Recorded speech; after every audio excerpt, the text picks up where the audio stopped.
Creating a life that is authentic, bold, and purposeful takes audacity. It takes disruption. That is what it means to be a professional troublemaker. Professional Troublemaker is a book, it's a podcast, and it's a life habit. I'm your host, Luvvie Ajayi Jones, bestseller of books, aficionado of authenticity, and sorceress of side eyes. Here to bring you conversations with world movers and change agents who have gotten where they are through their tenacity, truth-telling, and commitment to making good trouble. They're disruptors. From time to time, I will even do deep dives on topics that are on my spirit. My hope is that this show compels you to do big things in a world where we have so much to fear. Let us loan you courage. Listen in. Before we jump into today's episode, know that this podcast is named after my second book and second New York Times bestseller, Professional Troublemaker, The Fear Fighter Manual, which, by the way, is now out in paperback. Not only does the paperback version have a sleek new cover and travels well, it has an exclusive bonus chapter called The Guide to Truth Telling. This chapter takes you step by step through the most common fears of speaking your truth and how to overcome it with boldness. How do you speak up in the meeting when the tough ideas come up? How do you confront a loved one who hurt you? What are the things to consider when silence is the easiest, but not the best answer? I talk about all of that in the Truth Telling Guide. How would our lives be different if we were given permission to be disruptors for the greater good? How high can we soar if we knew fear is natural and we're actually supposed to do the things that scare us? How audacious would we be if imposter syndrome wasn't holding onto our ankles? I wrote this book to loan people courage. In Professional Troublemaker, I talk about how my life has transformed because I've ran towards what felt bigger than me, doing the things that feel scary as shit.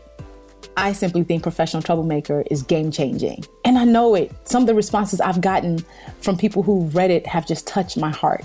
So if you value this show, if you value the guests and their stories, the lessons and the wisdom, if you've ever listened to something I said and wrote it down, you will love Professional Troublemaker, The Fear Fighter Manual. I think courage is a habit. You can choose courage each and every day. And this book is the verbal hype team to let you know you got this. That's also what this podcast is, you know. So go grab a copy of Professional Troublemaker wherever books are sold, or go to professionaltroublemakerbook.com. You can get the hardcover or the paperback that has this new exclusive chapter, or the audiobook, which I narrated and has a new chapter included. So that's professionaltroublemakerbook.com. I'm so excited for you to read it. And when you do, let me know what you think. Today's episode is a conversation with someone who is not only hilarious and thoughtful, he is someone who creates spaces and environments where other talented people can come together and make their gifts shine. I'm sharing a great conversation I had with KevOnStage AKA Kevin Fredericks. Kev is a comedian, CEO, and content creator who brings joy to millions with his work on these internets. Like, Kev has me cackling every single day with his posts. And he's actually in the driver's seat for this conversation, as we originally recorded this in March 2021 as part of the virtual tour for the release of Professional Troublemaker. He was one of my 7 conversation partners. And I wanted to run it back because it was so good that when we ended, people asked us to get on IG Live to continue. And we did for a whole other hour. That after party is viewable on YouTube. So check the show notes links and you can see that. But in this conversation, Kev and I, we get really real about how fear has almost stopped both of our journeys. We talk about how to create opportunities for yourself instead of waiting for other people to create them for you, and even some growing pains. The whole virtual tour was a vibe, okay? But this conversation really stood out. We laughed, we got real vulnerable, we just got really real. It felt like church in the most hilarious way. So let's get into it.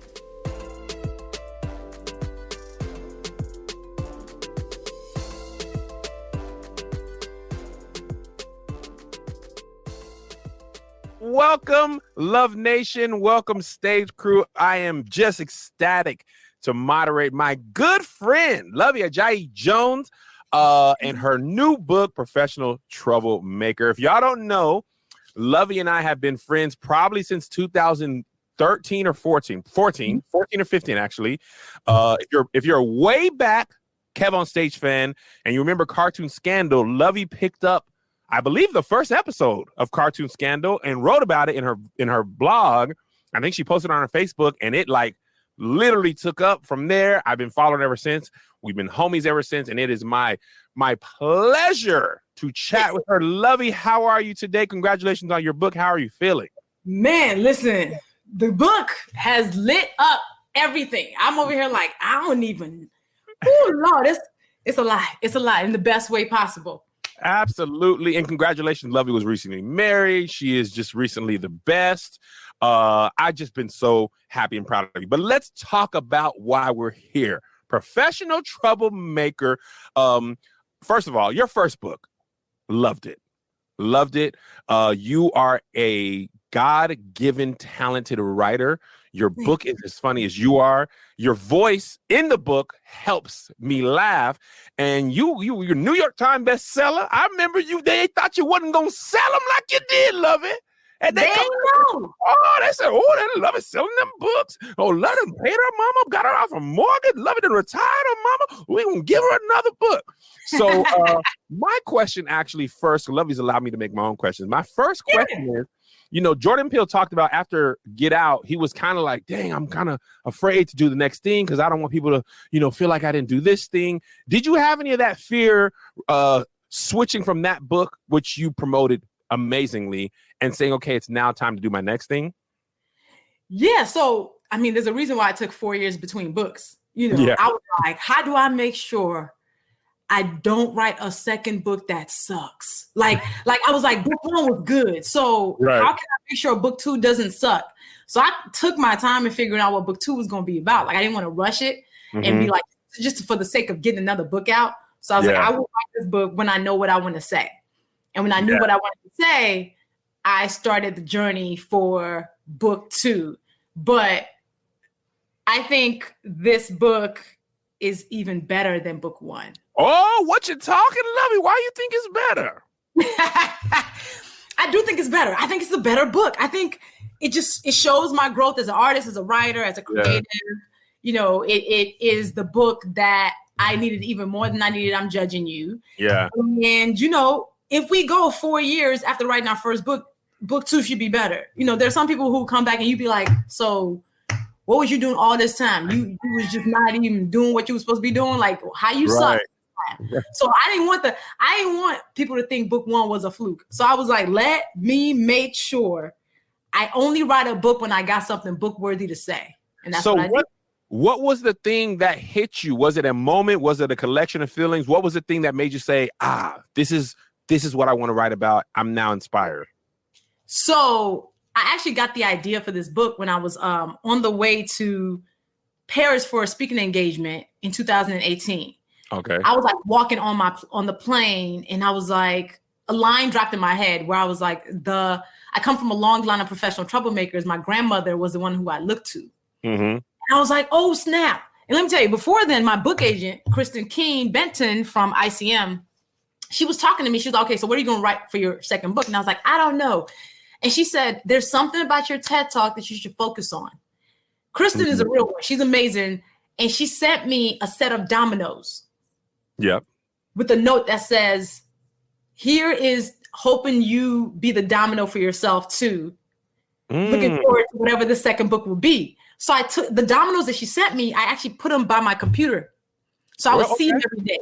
So it was like reminding me, what's book two? What's book two? So when that line dropped in my head, I was like, she's right. I need to actually talk about what I talked about in my TED Talk on a deeper level because people love the TED Talk. Like I still get messages every single day about that TED Talk about how like it changed somebody's life or it made them do something different. So I was like, that's what I need to focus on. So I got the clean idea on the way to Paris. That whole trip was epic because I got engaged on that trip. Woo, congratulations. I was like, I done got my book idea. I'm engaged and whatnot. That was lit. So, and here it is.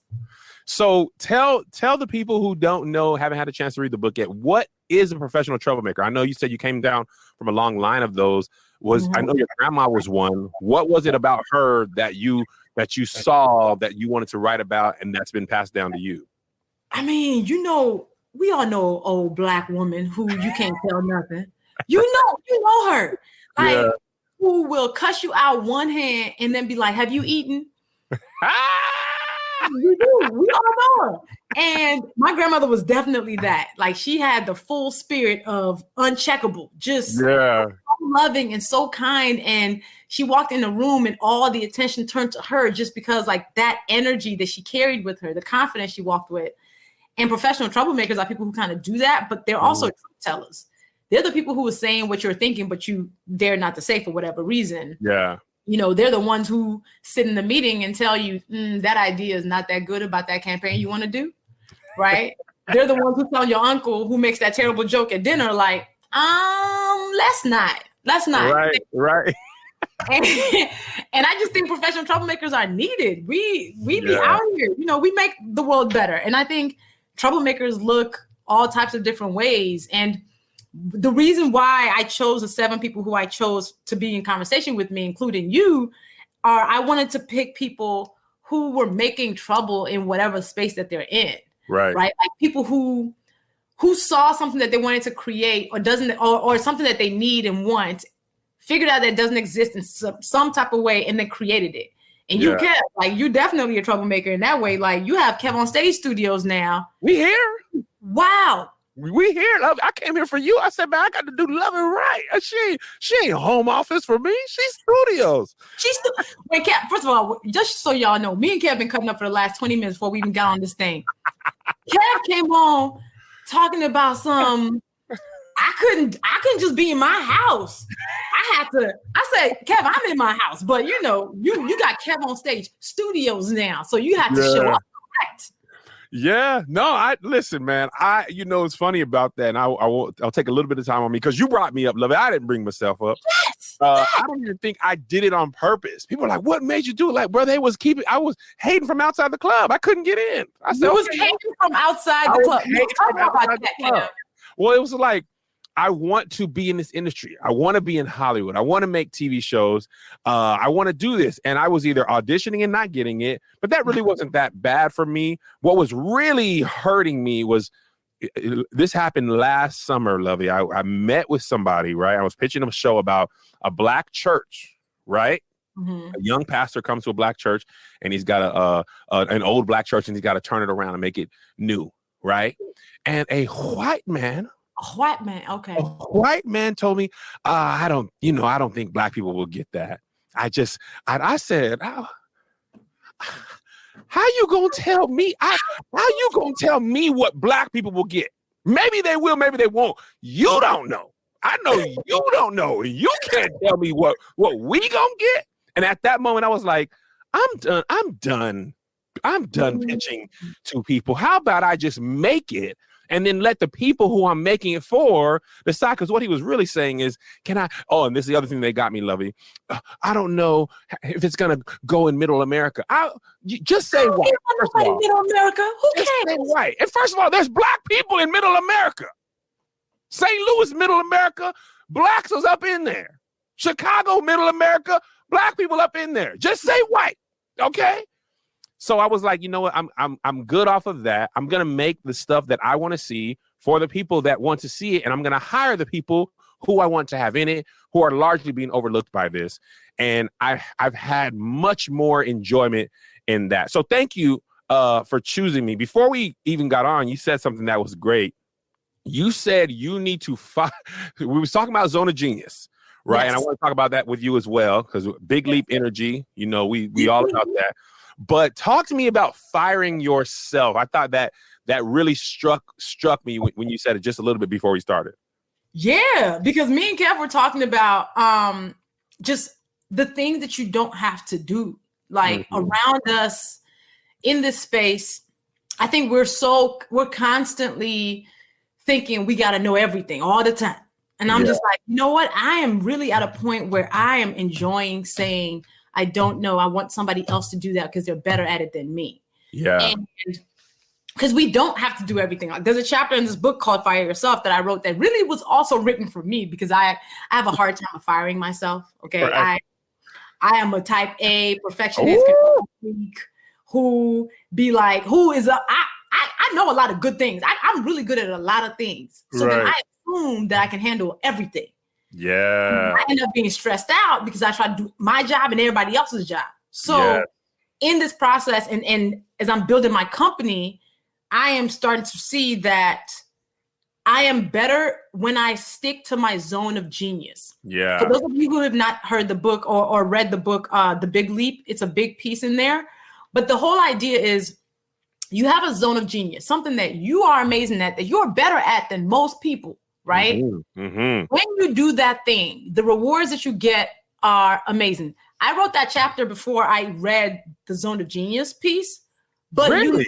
Yes. I hadn't read Zone of Genius before. I don't really read books while I'm writing my own book. Got it. But you don't want that person's voice to get in your voice. Yeah, but firing myself was something that I saw was essential because I started feeling burned out. Like, again, we met 6-7 years ago. Yep. Y'all see me and Kev now, and like, you know, you see all these other people who are in our space, and you see us bigging each other up. It's not because we just met. Yeah. We were all, before we were stars, before the glow up, okay? Before people got fancy in studios and mics and whatnot. Yeah. We were putting in work. Like, we were trying to figure out everything and do everything just to sustain our art. And we did the things nobody was paying us for. So you talk about Cartoon Scandal. When you did Cartoon, nobody was paying you for Cartoon Scandal. You was doing that on the strength. I was doing that on the strength of I freaking love that show. And I stayed up. People still got mad at me that I didn't make more seasons because I got a regular job. But I was like, yo, I had to stay up till like 3 o'clock in the morning making that. Same. I remember they'd be so mad that your recaps weren't up when they woke up. Like, fam, I gotta write. I have to write it.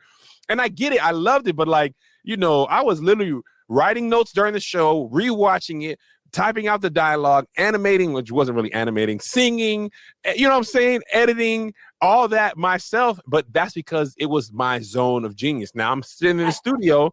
I had to have my boy Tony hook this up because now this, and I'm pretty technologically savvy, but I ain't all this savvy. So I said, man, can y'all help your boy out and let me just sit in front of the camera and let somebody else do the camera stuff? You work your zone of genius, I'll work mine. And that's a big part of why I've had more success over the last year. Yes. He's been letting go, not taking on more. Yes. Like, so for me, Scandal recaps, my Scandal recaps were 3,500 words. Yeah. The show would go off. I would use my live tweets as my outline, and then I'd go write for 3 hours and write a recap that was so exact that if you missed the episode and you read my recap, you didn't miss anything. To the point where I end up finding out that Shonda and the cast of Scandal would be on set filming Scandal, reading my recaps. So really? Yeah. Like, wow. they'd be like, we are reading your recap of the last episode, right? Wow. Yeah, because I was in my zone of genius. Yeah. When I write, so there's also a zone of competence. Yep. Talk about it, Luvvie. Tell them about it so the people can know. Let them know. But so zone of competence is something that you do okay. Like, it's okay. It's all right. Yep. So we often spend a lot of time in our zone of competence, and we think that's the work. I found, especially in this last 2 years, that I have been operating mostly in my zone of competence, not my zone of genius. Yes. What that means is when I write, the returns that my company gets, that I get from me writing, go. But when I get stuck in the operations of it all, when I'm sitting here on 8 meetings a day, like talking to the finance accountants, talking to this other person, trying to do this thing, when I am not writing, my company loses because my time is valuable in my words. That's where I soar. So I am firing myself in everything that is not writing. I'm like, I am the ideas person. I come up with marketing. I am the visionary of the company. I should not be in the weeds of it. And one of the things that's tied to us not firing ourselves is we're afraid of somebody dropping the ball on our behalf. Luvvie A. Jones. Okay. Can we talk, Luvvie? Can we talk? We can talk. Can we just talk? Okay. So today, right? I'm hanging out with my wife during the day. Okay. I got an assistant and I got a production crew here. Okay. Yeah. We got all these systems in place, and I'm working on not micromanaging. Okay. I'm working on it. I used to be a terrible micromanager, and I'm talking about yesterday. So I check in with my assistant. About 12, I say, hey, can you make sure there's somebody here for production, for Luvvie's thing? Because I don't know how to work this camera stuff yet. I don't want to be caught. And it was calendared. It was scheduled. I said, okay, micromanager Kev says, hey, who's going to be there for me? Who's going to be there? But I said, letting people do their job, Kev, let people work, right? I ain't hearing nothing from nobody. So around 5 o'clock, I said, hey, who's going to be there? My business partner calls me. We forgot. Assistant forgot. So now I'm like, micromanager Kev is like, this is why you check everybody every day and you make sure, and then this is why I'm wrong. And this, but the truth of the matter is, we all dropped the ball. Even if I had been doing it all myself, I still would drop the ball. So it's better to work those systems because now I have, regular Kev, I don't have this background, I don't have this quality sound, Kevin, who lets people do what they do, gives me this. But I've got to allow people to say, because the truth is, even when I was doing everything, even I was making mistakes. So I got to give people the same grace that I gave myself when they make mistakes, because we all growing together, and that's why we grow and win. Like, I'm so happy. Like, I'm gonna tell you, I don't want to overtalk you, Luvvie. No, you good. People are like, Kev, how do you do it all? You work like crazy. How do you sleep? Honestly, guys, believe it or not, I sleep well and long. I don't believe in that no sleep, no grind. I'll be in the bed at 9 p.m., 10 p.m. I'm good in sleep. Get up around 6 and start my workout, start my day. And throughout the day, I take breaks. Because after I read The Big Leap, I read this book about energy. I cannot think of the name. I'm sorry. I'll get it to you guys later. But it was about managing your energy, not necessarily your time. So your writing is my content creation, stand up marketing ideas, but I don't need to edit them. I got a hilarious Busta Rhymes video that we just shot. I'm the idea. Amani got the suit. Tony built the green screen. Somebody else did the lights. Somebody else did the sound. Somebody else edited it. All I do is come in and get covered in foil, write the song. Get covered in foil. I'm telling you, pick up the foil, Luvvie. Somebody else picked up the foil. That's how it's supposed to be. So we spend a lot of time being like, I got to pick up the foil. Then let me tell you something right now. I already told my team at this point will fire me. They fire me. Look, chapter 12 of the book is called Fire. Yeah. But my team fires me. They will have that I never even realized exists. And they'll come to me with the thing. And I'm like, thank you, because I am probably the bottleneck. I will be unproductive on y'all behalf. And y'all don't need that. Y'all don't need me in your way. So and I think a lot of it is ego too, right? Yeah, was for sure. It's ego. It's like you think, well, I built it. I got to be the one to do this thing. They're going to drop my baby. It is an act of trust and faith to step back and say, you know what? Even if the ball is dropped, it's not catastrophic, right? Even if the mistake made, it's not going to blow up the ship. Like every mistake is not going to blow up what you built, your name, all of that. So it's a constant thing that I'm working on, telling myself, trying to step back about, and being like, my fear of losing control, it's all tied together. I am a control freak in all ways. Oh, love it. This is why we get along so well. I am you and you are me.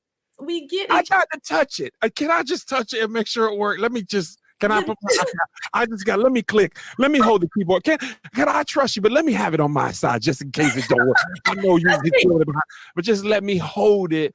But the truth is that's how you grow. And I want to shout my wife out because she's the professional troublemaker in my life. She's in the chat. She is the queen of firing me. Listen, she said, I'm the worst negotiator in the history of the world because I'm an artist and I just want to do stuff. I don't really care about the money. And she'd be like, negotiate another deal. And I'm gonna take your life away. Negotiate. Do it again. Do it again. I'm gonna pop your mouth if you get. Now they don't even allow me on the phone when something needs to be negotiated. They said, and I quote, Kevin, all you can say is, I'll get my team to give you a number. Don't you ever out of your mouth even suggest something, because every time you do, you mess it up.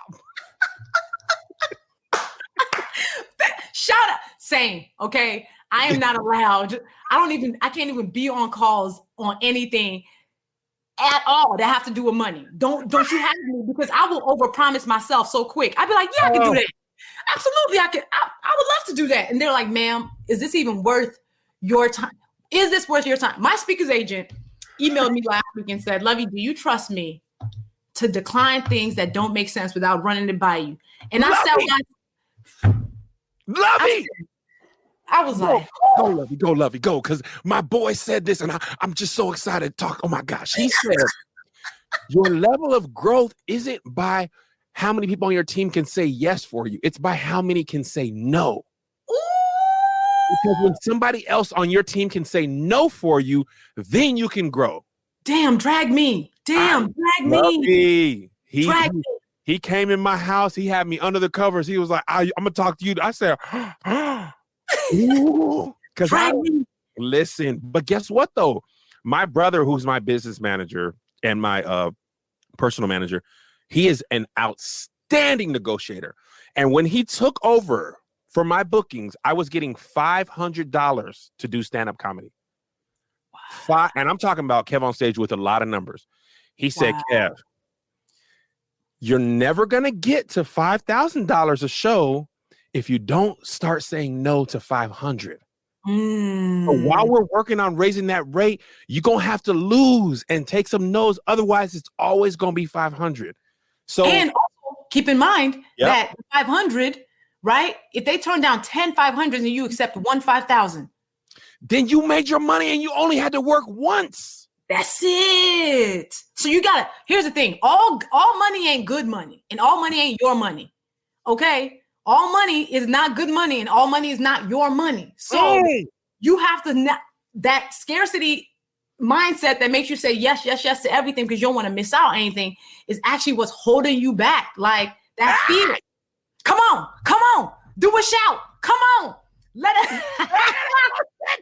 Scarcity mindset. You would love Evangelist bag. Luvvie, go on, talk good, Evangelist.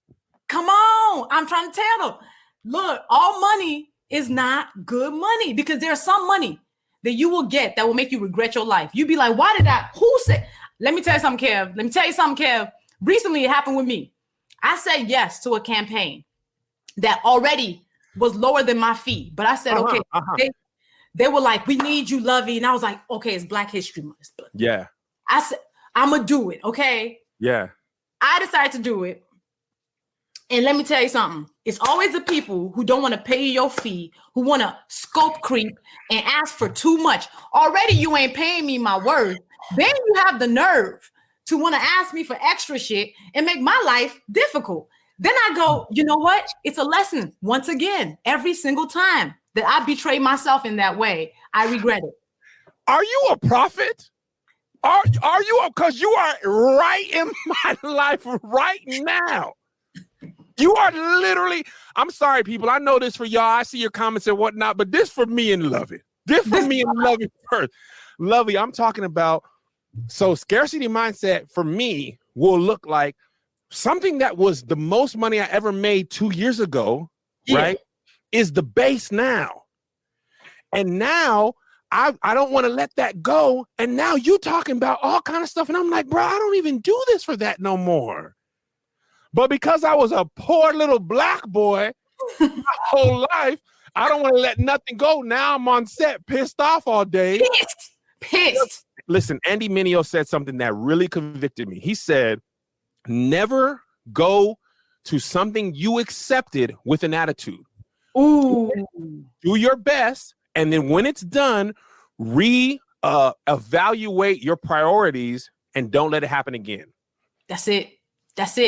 I literally, I'm trying to tell you again, boundaries. I talk about now. It's like when we end up crossing our own boundaries, our own money boundaries. Yeah. It does not go well often. Like each time you're like, that was my bad. You know what? That was my bad. And to your point, the fact that this is also what happens with success. Mm-hmm. You keep seeing yourself as who you were 5-10 years ago. Yes, ma'am. Not realizing that levels have changed, the name has changed, the platform has changed. So while you're still like, I'm just Kev, they're seeing Kev on stage, right? And we want to be of service with our gifts. So we're like, yes, we want everybody to be able to have access to our gifts. So it is with this servant leadership in mind that we say yes, right? And then we realize that we might want to serve, but people want to take advantage of us. Can you get out of it? Can you enough? I mean, really, Luvvie, what do you mean to harm me? I mean, literally, I knew we was just gonna be talking, but you are inside of my life right now. I know it, but that's because we've all come up together and we're all in the same spots. We're all feeling the same thing, and it's the same problem. And when people will be like, "Oh, the level up, the glow up happens," our problems don't stop. The champagne problems change, right? The problems. And now you're feeling guilty because you literally can't help everybody, and you don't. There's so many, and then you got to deal with the people not liking you and people coming for you just because you have a platform. When I was small, little KevOnStage on Periscope, I never got dragged because it was just me and my people. But now all of a sudden, you got this platform, you got to be responsible. I'm like, oh, and because I've been growing one by one, right? Yes. It don't really feel like 1 million followers to me. Or 2 million or whatever, it still feel like the same 200 or 300 people on Periscope. But now people get this. I'm like, hold on, let me tell you what happened. Let me tell you exactly what happened. You used to be David, but you became Goliath. Hey!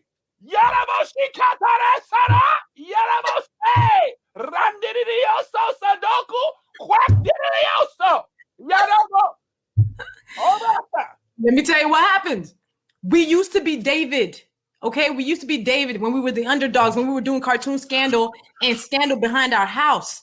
Nobody was paying us because we were just doing this thing for the love. We were David, okay? When we had 3,000 followers on Twitter, cracking jokes and wasn't nobody looking at us and expecting us to do nothing. And then we leveled up and we became Goliath, but we still saw ourselves as David, okay? We still saw each other as David. And then what happens is Goliath is to be vanquished and conquered. Every time. Goliath is the target, right?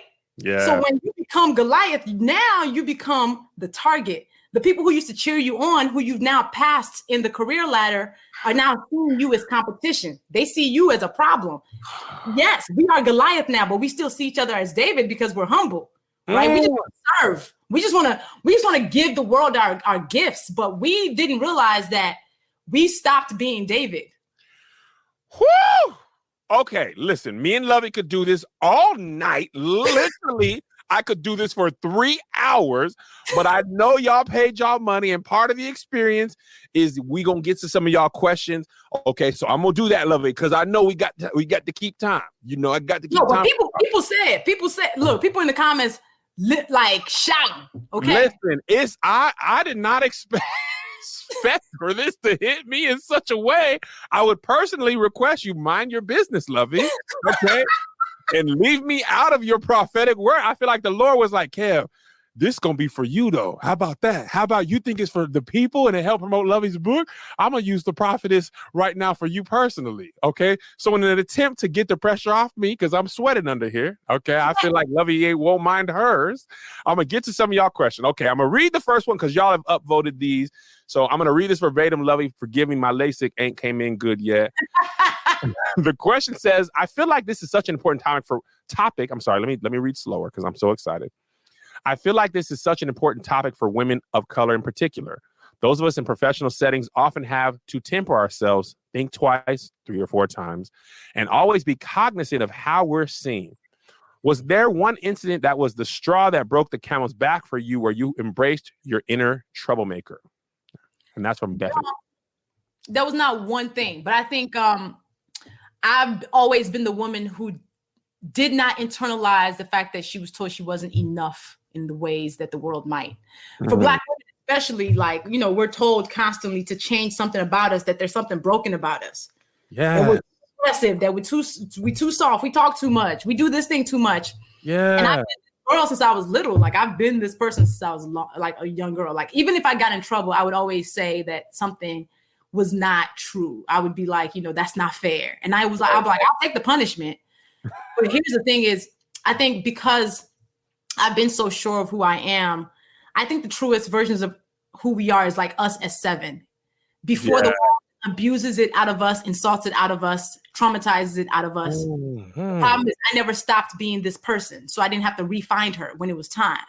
Yeah. So I think that's what we have to do is, Who were we before the world told us that we were not good enough? Go back to that person and do not let the world convince you otherwise. Like we'll constantly get the message. The message is not going to stop that you're not enough. Like the messaging doesn't stop that you got to be somebody completely different. But what you have to do is insist on not taking it on because it's not your business. I low-key held back tears. Okay. I have asked you politely to stop, but you won't. You just pick a different part of my life to pick apart. So it's fine, Luvvie. It's fine. At this point, just do whatever you want to do. I want to make one quick note. Melissa and I are dealing with this as parents for our kids. When TD Jakes talked about this when he was a kid, like he was always asking questions and talking, and his family's like, boy, hush, you know how black parents would do. And that's what he became. So I got a young son at home, but that boy is a professional troublemaker. Yes, come on, Jojo. But at the same time, he's almost a doggone professional podcaster. So we are trying to nurture him and not tear him down. Same thing with my older son. And you just confirmed that. So please leave me alone. Okay. Next question comes from Angela. Luvvie and Kev, what were your biggest roadblocks and how did you overcome them? And what are your roadblocks now? Kev, you answer that first. Okay. I'm going to tell you, this is a roadblock that developed recently that I had to accept. It's human nature to desire to be liked. Okay.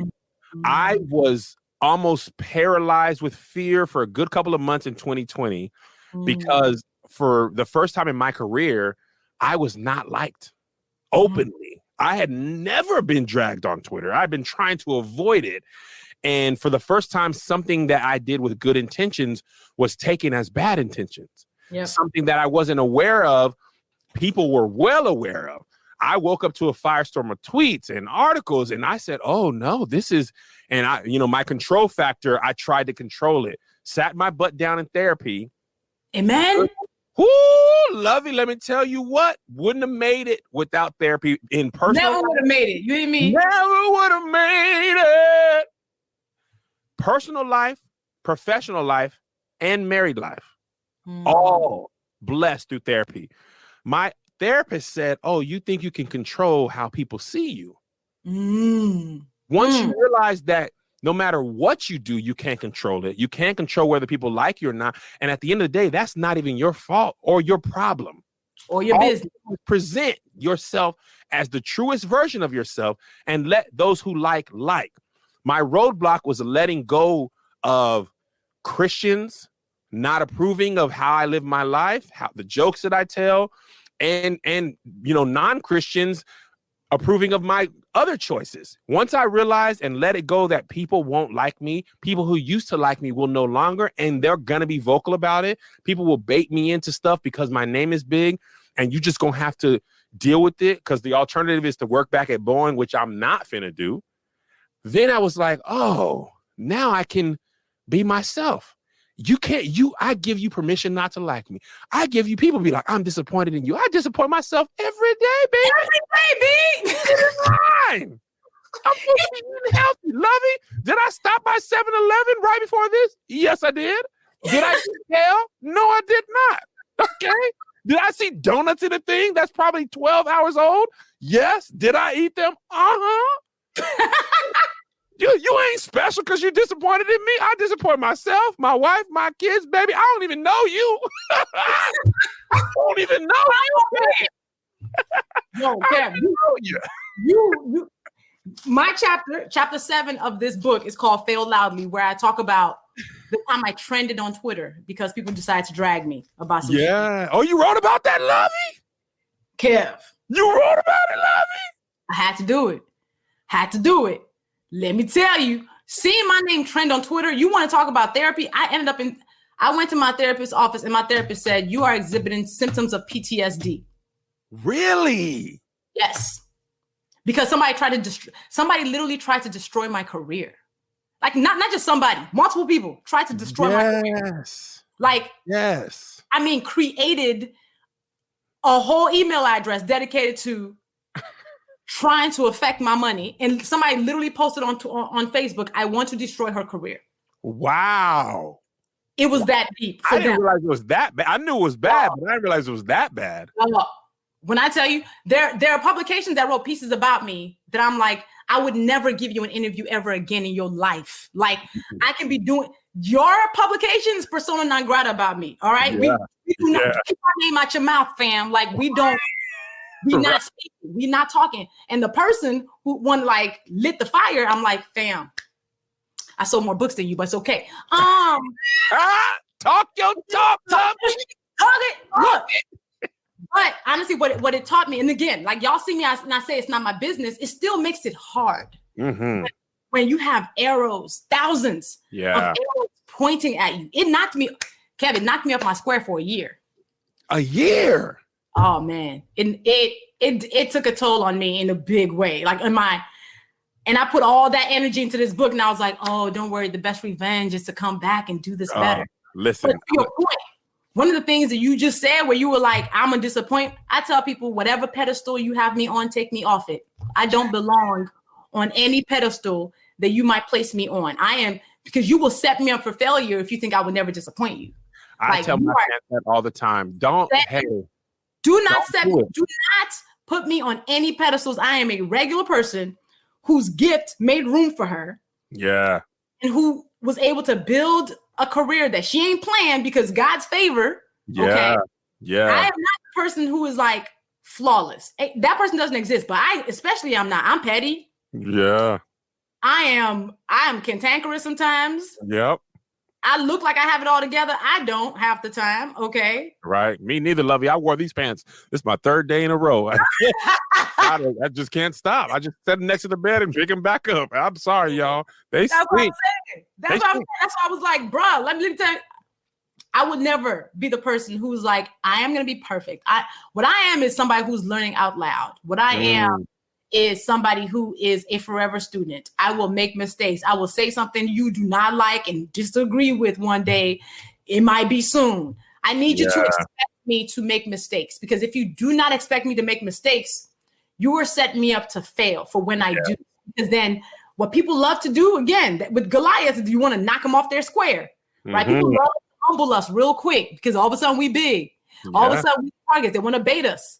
They want to be like, come at her crazy because you're going to catch me one day and I'm going to let you have it. But if I let you have it, then it becomes Luvvie's the bully. When you came at me first, fam, because you forgot that the TED Talk Luvvie, okay, is still from Chicago, still Nigerian, still got a sharp tongue and might let you have it. I will cut you down for size. So if you catch a long day, you might catch that version of Luvvie, not the chill one that's like, give him grace. Give him grace. Okay, girl. You know, that's not your business. One day I will make it my business. Right. And it's not going to be nice. So on that day, just remember I said this. Just on that day, when somebody comes at me crazy, and I let them have it, remember this, Luvvie, that's like, I told you to look out for it. That's it. Right. I love that so much. That actually gives me some, not sympathy, but assurance, right? Because our job takes place in the public, right? And we are criticized often in comments on every platform, all 6 platforms. Often, I don't search my name. I just use. Oh God, no! We can't search our names at all. I can't do it. The further I get away from my Patreon, the less of a home game it is. Now I'm a Patreon. That's my safe space, and even there, sometimes people trip. My safe space. Yeah, we got to have those. But out there in the world, Twitter, what? It's pandemonium. It's no man's land out there. It is madness. It is pure dumpster fire. We don't want it. And I take solace that, you know, like me, it hit you for real, because it hit me for real. I was like, I was off balance for a minute. I was just like, and I couldn't get it. It was like I just couldn't get it for a while. My wife will tell you, my therapist will tell you. I was like, oh snap, oh damn, man, I'm getting hit left and right. Dang. But it helped me find myself, and I don't think I could be who I am now and who I'm going to be if it hadn't happened. You need that moment. I needed it. I needed a reality check that you've gone beyond the safety zone. You're out there. You wanted this. There's a negative drawback of this, and you can't control it, baby. So what you want to do? You want to stay here forever? Because I actually missed it. Go ahead, Luvvie. I missed it when that whole thing happened with you. Because typically when I see my people in that fire, I will reach out and be like, yo, I see you. I Right. feel you. Because you know what is trash also that happens during moments like that is people who you think are your people will also then join the fray. Oh yeah. And you go, oh, word? Oh, Yeah. thank you for this learning experience. Now I can cross your name out. You know, Arya Stark from Game of Thrones, I have my own list. I got my own list because people have short memory. All of a sudden, when they see you in the Twitter fire, they want to add their own names. And then 3 months later, all of a sudden they're like, oh my God. You're like, hold on. Were you not part of the peanut gallery? I have a long memory. My petty is strong and long. Okay. Strong and long. I quote this line from Thanos all the time because it always happens. People always end up having to come back. Thanos sat there when the Avengers was walking up to him and he said, you could not live with your own failure. And where did that lead you? Back to me. And I got big back to me. Oh, now I remember you. Fancy seeing you here again. Well, wow. Look what we have here. I want to shout out Yvonne. When I was going through, Yvonne hit me and was like, Kev, this girl, don't even engage. She tried to get me. Trust me, you're not going to win. Just hush. I got you. You're going to be good. And I said, man, thank you. I had a couple other friends who hit me on the side and be like, you good? You're going to take this L, but I got you. But thank you. You're going to take this. But more important than that, I had my wife who, if I lose it all, I got her. I got these kids who don't care. My wife, if I worked at Target, she'd be like, well, shoot, you closing or you opening? You know, am I making dinner or breakfast? And that is so important to have some people in your life who are there regardless of your success or failure and not tied to anything like that. Because the bigger you get, the more people you feel like are just around for what they can get out of you or the benefit of the relationship. And those people who are not, you know, are so much more important. Okay, let me get another question in because I want to make sure these people get their questions. Okay. Jones, who's my person? Who usually everybody's texting him like, is she good? Okay. So I feel like it's Alana Sanders or Elena. Forgive me if I mispronounced it. She says, can you please give your definition of troublemaker and please explain the difference between a troublemaker and a person who makes trouble, i.e. starts trouble or drama, aka a poop stirrer? I'm concerned people don't know the difference. Insert side eye here. Yes. So a professional troublemaker, the reason why we are professionals is because we have a cause. We're not doing it just because we want to be contrarian and want to be trolls. We ain't going to challenge you just because we want to be devil's advocate. Like Satan never asked to be, he didn't ask for a doula. Who asked you to be a devil's advocate? So troublemakers are literally people who like, I think this needs to be said. And it's not going to come from like a hateful place. Yeah. It's a place of necessity. Like if this is how I want to make sure you have your stuff together. So that's the difference. That is a simple difference. You got to call. I love that. I love that. Fighting for the cause. Okay. I my LASIK ain't good. I can't see this name, but they say, hey, Luvvie, does fear and anxiety coincide? Does the Fear Fighter manual address both? Yeah. Fear is anxiety. Like, you know, fear is anxiety on steroids. And the book does talk about it because the reason why I even wrote this book is because we don't stop being afraid. I don't stop being afraid. Yeah. It's not that all of a sudden it's like, oh, I wake up and I'm like, fearless day, even though I'm wearing the t-shirt that says fearless. Right. A merch store very soon. We're going to get to that. But it's not that I'm fearless. It's that I just don't let my fear make me do less. I just be like, all right, I know I'm afraid.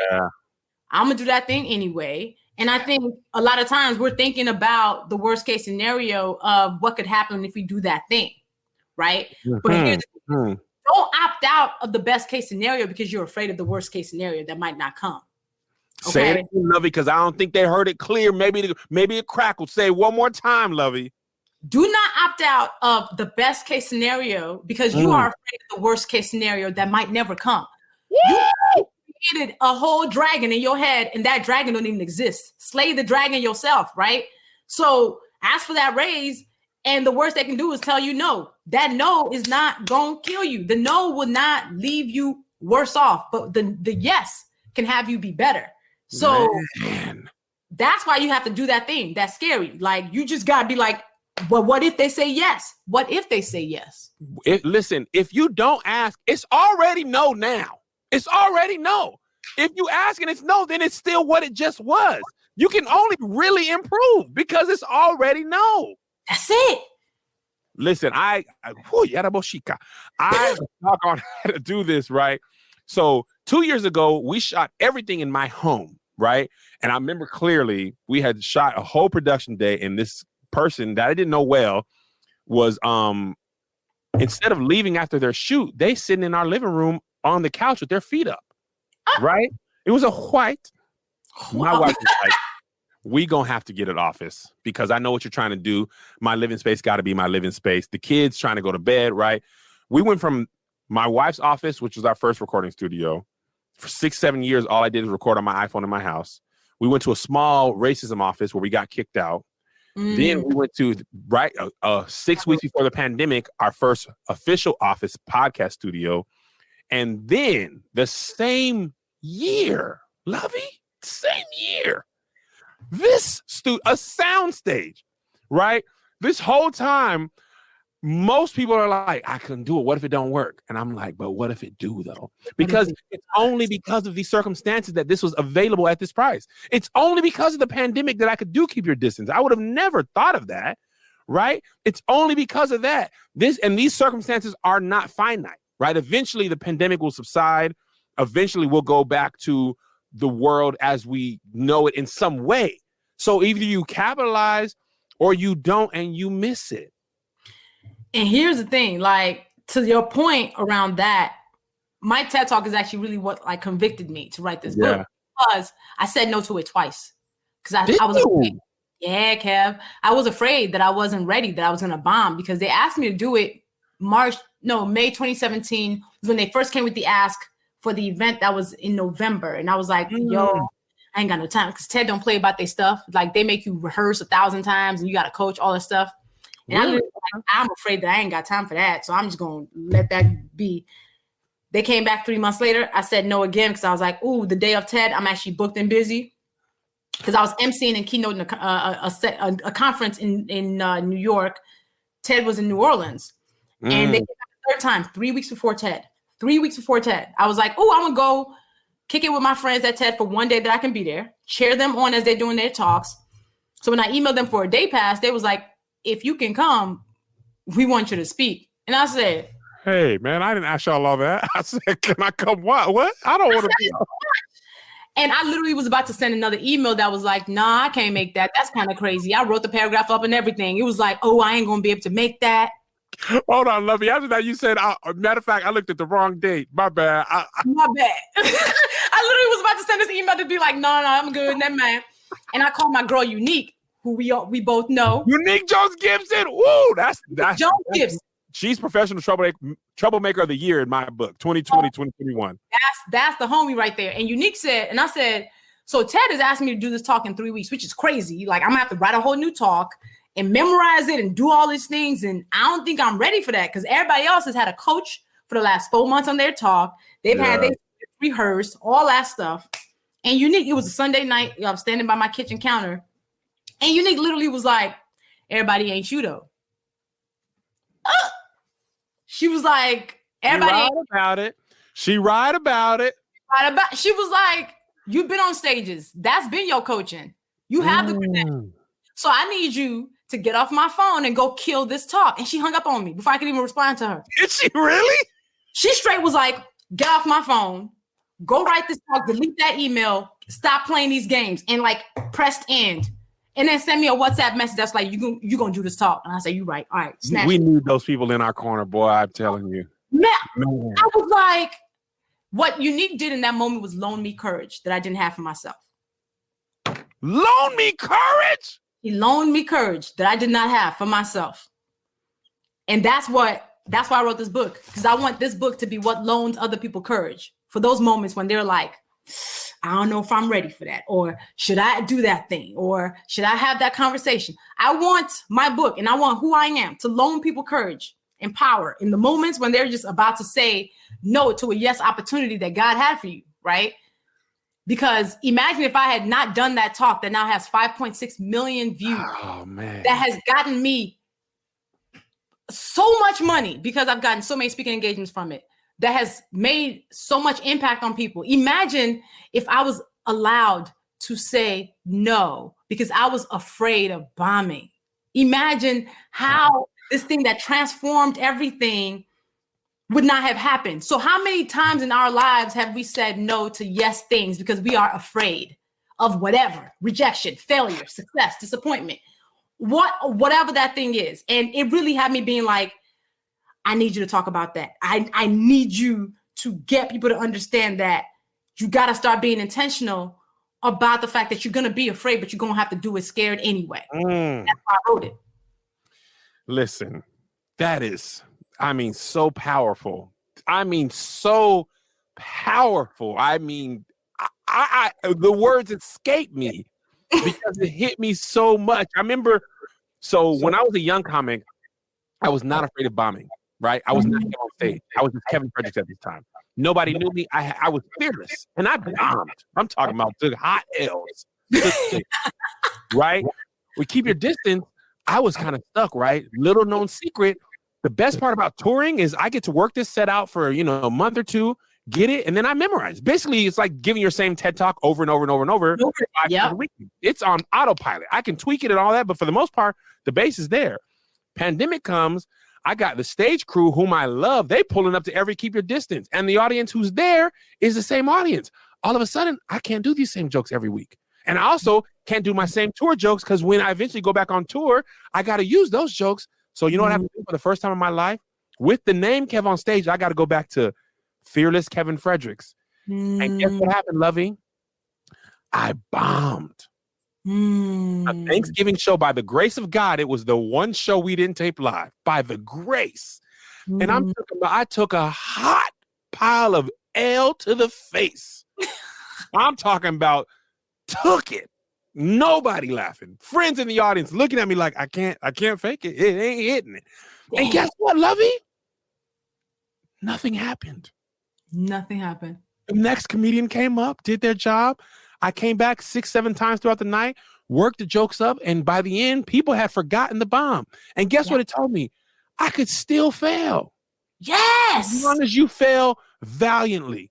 And since that moment, I've created all types of new material, all kinds of stuff. When I go back out on the road eventually, I am more confident because the worst thing happened. You watch Ozark?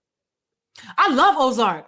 Remember when, spoiler alert, when Jason Bateman's character, when the cartel person caught him, and he was in that cave, and then he lived.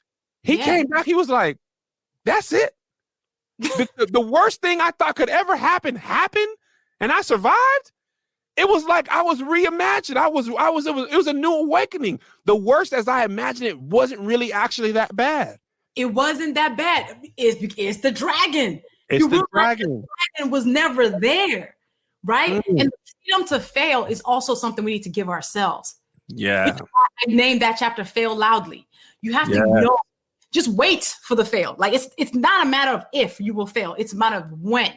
Okay. But understand that on the other side of it is like victory because you will be better because you failed. Like that's why I had to include that chapter particularly because I'm like, I need y'all to see when I was in the middle of a storm that I actually didn't see the way out of. I actually was like, is this thing going to actually end everything I've worked for? Yeah. But the thing is, people didn't get you there. They're not going to take you off it.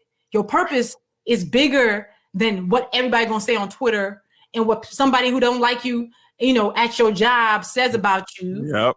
That moment that you failed, but all the things that you've already done before then will also prop you up. Your name. This is why your name is important. Kev, you failing and bombing that set didn't have people saying you're not funny because they've seen you be funny for 20 years. So your name will stand up even in the moment. And honestly, that's the one thing I realized when I failed too. I'm not even sure if I put it in the book, but it's that when you are not looking, the people who will support you quietly and loudly. Sowed into, during the sowing season, all of them will be there to remember. She was there. She's not that person they were talking about. Kev ain't that person. I've seen Kev. The trieds and trues will stay with you. It's the fake ones that leave. That would be like, I was waiting for this moment. You know them. You know that was just waiting. Just wait. And I know you, hey, listen, you watch it, baby. Enjoy the show. It's okay. Because at the end of the day, even if I love sports. Yeah. LeBron James, who's my favorite player of all time, he could go out tonight and go 1 for 7 million. Correct. And it doesn't change the stuff he's already done. Correct. And it's not going to change the stuff he's going to do. Correct. And I need to sit with that. Like my wife told me, she said, even if you suck, you are funny. Yeah. You can have a bad night, but that doesn't change that you're still funny. Yes. And I was like, all this crap was happening at the same time. I was like, Jesus, I'm one person, okay? Yes. What do you think of me? Because I know you say, Mom, you're not supposed to give me more than I could bear. Obviously, you think too highly of me. Knock it down a couple notches. Let's reassess who I am, because you're giving me too much, okay? But once the worst happened and I survived, then it was okay. And knowing all the stuff that was fearful, it happened. The dragging happened, the articles happened, the people left, the everything changed. That was the worst happened. And I, like my boy Derek Luke said, Antoine Fisher, I'm still standing. I'm still strong. And you stronger probably because your jokes probably was hitting good after that. Because you was like, here's a mistake I made. Here's why it wasn't that hidden. Here's what I'm gonna tweak about the next joke. So then you come back even better. So it's like the fail had to happen for Kev 2.0 to happen. Because Kev 1.0 was not leveling up enough. No, let's stop. Stop. Time out. How did you know that? How did you know that's exactly what I did? I seriously was like, assess. Here's where I messed up. Literally and low key, my wife had been saying this. I was doing too much. I wasn't preparing for my jokes. I was a little afraid and I didn't attack it. I just was kind of like, is this funny? Or do you guys maybe like, no? And I have had nothing even close since then. How did you know, Luvvie? Because that happened with me. Because our lives are parallel. Man. The gift of friendships like yours is that we get to watch and see everybody coming up at the same time. We're all really going through different things. Yeah. Things in our different silos. And honestly, like it's interesting to watch. It's interesting to see just the growth that we all have had in all these years. I'm always like, people see us now and I'm just like, they might assume anything of us. I call myself an 18-year overnight success for that reason. Right. You know, the people who just found me last week or 2 months ago, I'm like, y'all don't realize the 3 hours every Thursday night that I was putting into man. And I wasn't getting paid for it. I wasn't getting paid for that. Nothing. I didn't even monetize my YouTube videos because I had songs in there. I was just doing it because I really loved it. Like it's madness. But I think for me, the gift of the growth and seeing the platforms, we both have our own different platforms now. I have Love Nation, my app. For those of y'all who don't know, I do have an app where it's a safe space in the dumpster fire world. We're going to figure out how to start charging for it soon. Right. Kev has KevOnStage Studios, his app, where you can watch all this creative stuff created by Black and brown people. Yeah. Anytime you want. It's just give them details about the app real quick. Okay. The people in our ear are telling us one last question, but I'll take two. Okay, here's the answer to your question. Troublemaker, okay? Professional Troublemaker, because the people got to hear the word of God. Okay. The people want more. Studios app is a place for my homegirl called it digital Black joy, right? Mm-hmm. I think all the stories matter, right? I think Black people, we complain, and I think it's a valid complaint. So many of our stories are traumatic, and they are always told, and rightfully told. Judas and the Black Messiah, Fred Hampton's story needs to be told. But that is a heavy film to watch. Yes. Oh my God. Me and Melissa were like, I can't go to bed. I'm enraged. I can't go to sleep. All we want to do is give you that option after you've had to watch that. When you say, man, I just need a laugh real quick, that's us. KevOnStage Studios, it's a place for underrepresented and underserved Black people, people of color, marginalized communities to have a space to create content for those same people who want to watch it. Those other stories that are fun, coming of age stories, just fun, just silly stuff sometimes. Obviously, we'll get into some drama stuff and all that. But when you want to laugh, come over here to KevOnStage Studios. Imagine Suge Knight saying, you want people laughing all in the videos? Come to KevOnStage Studios. Right? That's the goal. And I'm being very intentional because of this pandemic. Another thing I learned about was what Black men can be, right? The term I learned was trans, what is it? God dang it, I'm nervous. Intersectionality, right? Yes. And how Black men can benefit from it, often at the expense of Black women, right? Without realizing it.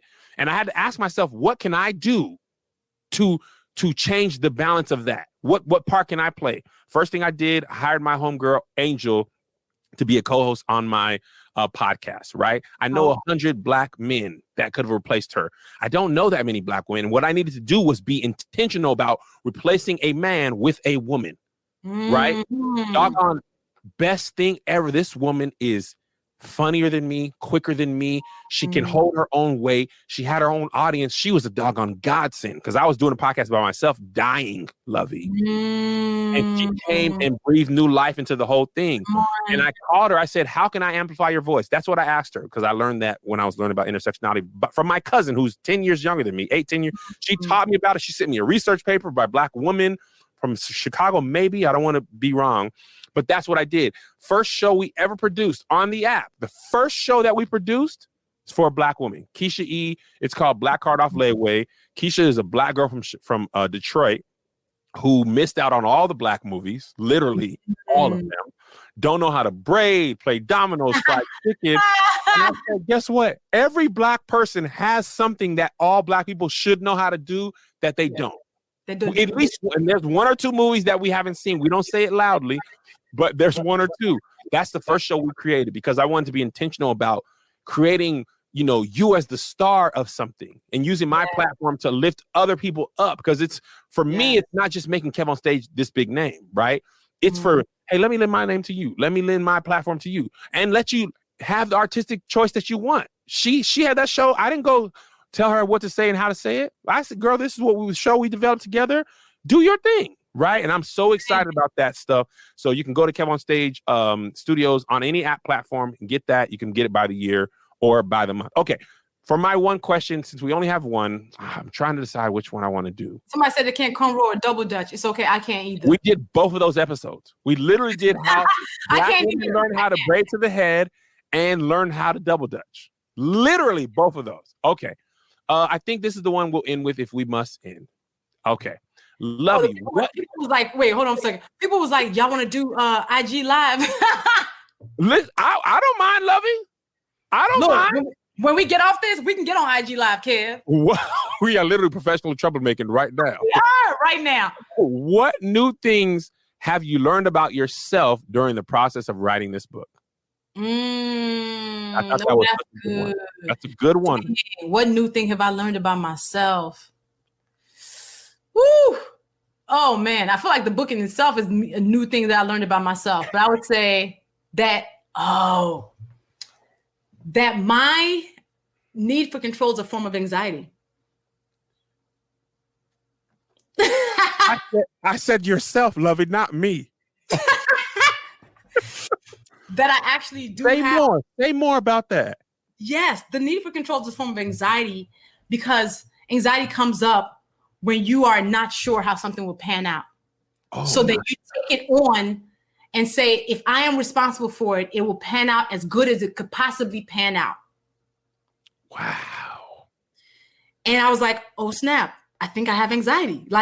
Because everything, I'm always working through scenarios in my head about, okay, how could it go wrong? How can I mitigate that risk?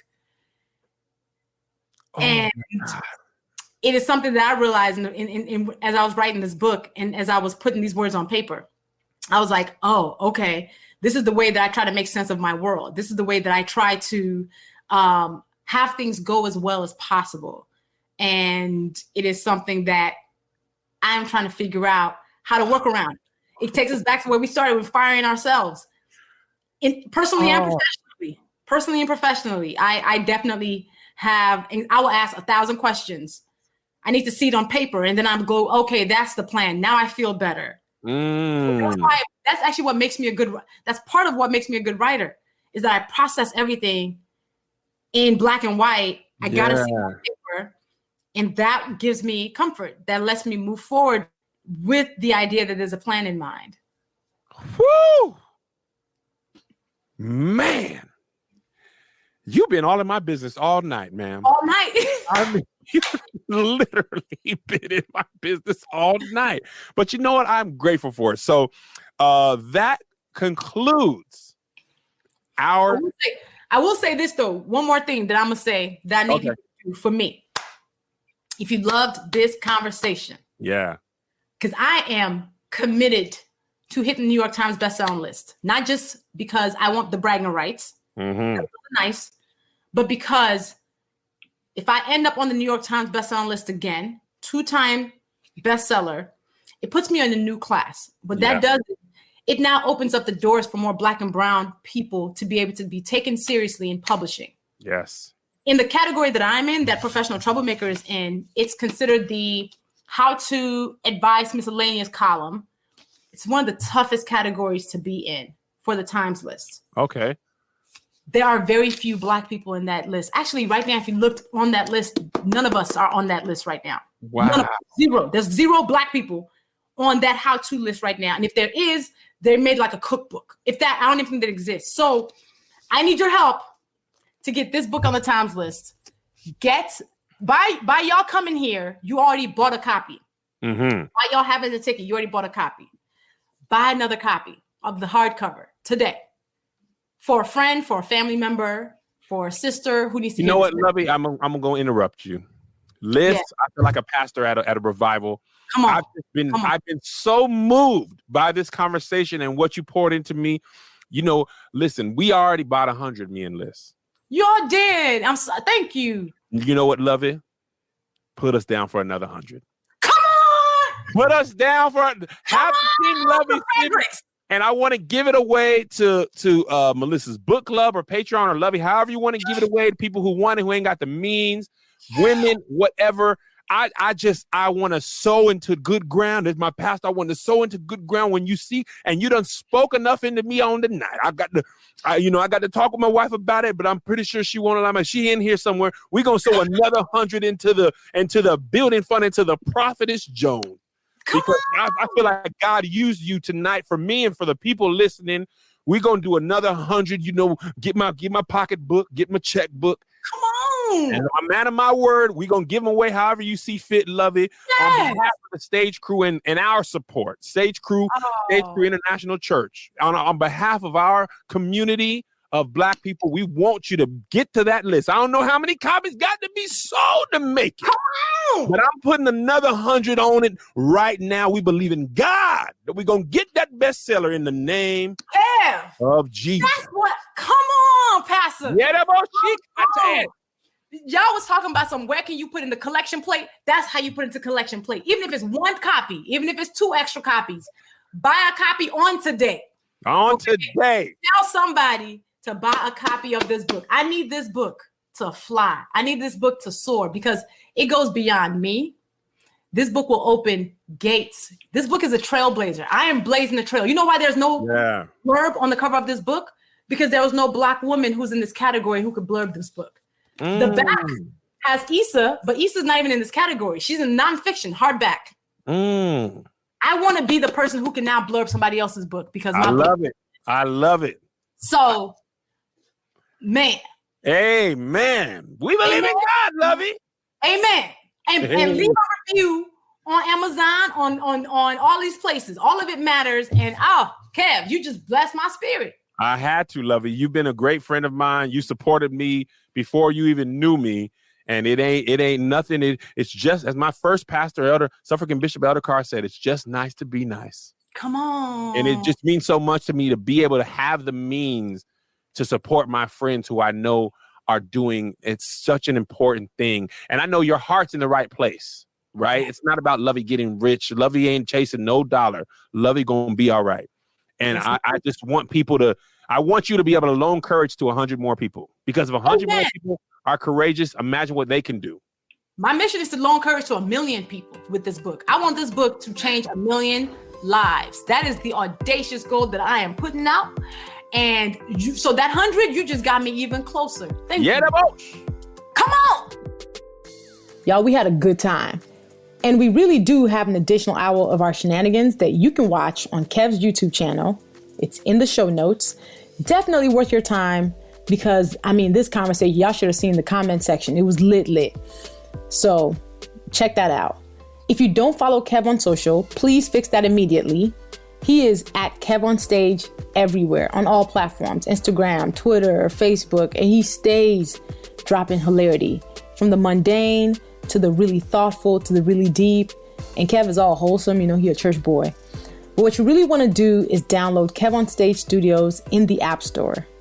I want you to support Black creators. Get used to spending money with Black creators who are making sure that there are no gatekeepers stopping them from getting amazing content out there. And that is what Kev is doing. So be a part, subscribe to KevOnStage Studios. It is for us, by us. And just support Black creators like KevOnStage over and over again. And we'll keep bringing you amazing content.